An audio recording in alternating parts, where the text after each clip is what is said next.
અમે જઈએ છીએ ખેતરે એવા નહેર છે, નહેરમાં પાણી ઓછું થઈ ગયું છે, માછલી પકડે છે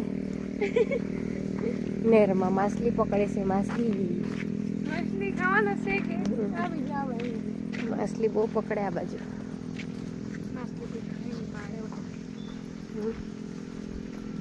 ખાય જ ખાવાવાળા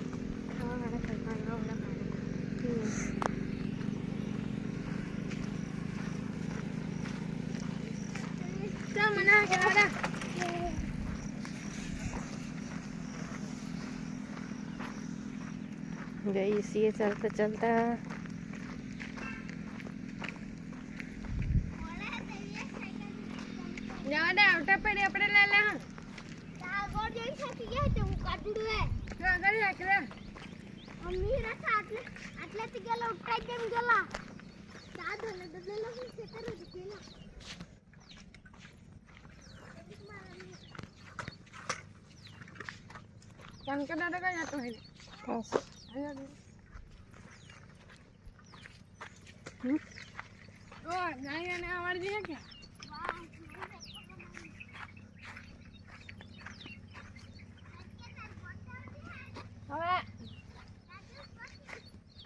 આવતા મહિનામાં બીજી તારીખે